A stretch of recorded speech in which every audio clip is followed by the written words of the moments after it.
Jar app ವಿರುದ್ಧವಾಗಿ case ರದ್ದುಗೊಳಿಸಲು high court ನಿರಾಕರಿಸಿದೆ. ಒಂದು ಕಡೆ ಕಾನೂನು ಬಾಹಿರವಾಗಿ ಡಿಜಿಟಲ್ ಗೋಲ್ಡ್ ಹೂಡಿಕೆಗಳನ್ನು ಸ್ವೀಕರಿಸಿ ಅಂತಹ ಹೂಡಿಕೆಗಳನ್ನು ಚಿನ್ನದ ರೂಪದಲ್ಲಿ ಉಳಿಸ್ಕೊಂಡಂಥ ಆರೋಪ ಜಾರ್ ಮೇಲೆ ಬಂದಿರೋದು. ಜಾರ್ ಆ್ಯಪ್ ಅಂತ ಹೇಳಿ ಇವರು ಡಿಜಿಟಲ್ ವಿಚಾರಕ್ಕೆ ಇನ್ವೆಸ್ಟ್ ಮಾಡ್ಕೊಂಡಿದ್ದಾರೆ.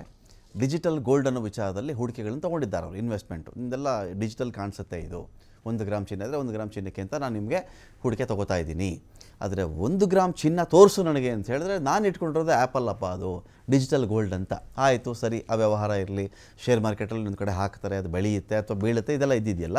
ಇಲ್ಲೇನಾಗಿದೆ, ಜಾರ್ ಆ್ಯಪ್ ಅಂತ ಓಪನ್ ಮಾಡಿಕೊಂಡು ಡಿಜಿಟಲ್ ಗೋಲ್ಡ್ ಹೆಸರಲ್ಲಿ ಡಿಜಿಟಲ್ ಗೋಲ್ಡ್ ಮಾಡ್ತಾ ಇದ್ದೀನಿ, ಯಾರು ಇನ್ವೆಸ್ಟ್ ಮಾಡ್ತಿರೋ ಮಾಡಿ, ನಿಮ್ಗೆ ಒಳ್ಳೆ ಲಾಭ ಕೊಡ್ತೀನಿ, ನಾನು ಪ್ರಾಫಿಟ್ ಕೊಡ್ತೀನಿ, ನಾನು ನಿಮಗೆ ಎಷ್ಟು ಗ್ರಾಮ್ ಬೇಕಾದ್ರೂ ತೊಗೊಳ್ಳಿ, ನೀವು ಒಳ್ಳೆ ರೇಟ್ ಬಂದಾಗ ನಿಮಗೆ ಆಗುತ್ತೆ ಅಂತ ಹೇಳಿರೋದು.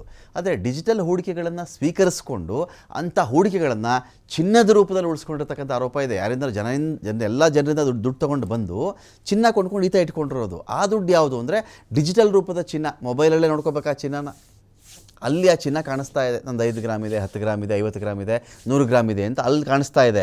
ಆದರೆ ವಾಸ್ತವದಲ್ಲಿ ಆ ಚಿನ್ನವನ್ನು ಯಾರು ಈ ಆ್ಯಪೆಲ್ಲ ಮಾಡಿಕೊಂಡು ಹೂಡಿಕೆಗೆ ಅಟ್ರ್ಯಾಕ್ಟ್ ಮಾಡಿದ್ನಲ್ಲ, ಆ ಮನುಷ್ಯ ನಿಜವಾದ ಚಿನ್ನವನ್ನು ಆ ದುಡ್ಡಲ್ಲಿ ಖರೀದಿ ಮಾಡ್ಕೊಂಡು ಬಂದು ಇಟ್ಕೊಂಡಿರೋದು.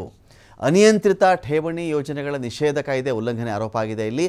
ಜಾರ್ ಡಿಜಿಟಲ್ ಪ್ರೈವೇಟ್ ಲಿಮಿಟೆಡ್ ಮತ್ತು ಜಾರ್ಫಿನ್ ರಿಟೇಲ್ ಪ್ರೈವೇಟ್ ಲಿಮಿಟೆಡ್ ಕಂಪನಿಗಳ ವಿರುದ್ಧವಾಗಿ ದೂರನ್ನು ವಜಾಗೊಳಿಸೋದಕ್ಕೆ ಹೈಕೋರ್ಟ್ ನಿರಾಕರಿಸಿದೆ.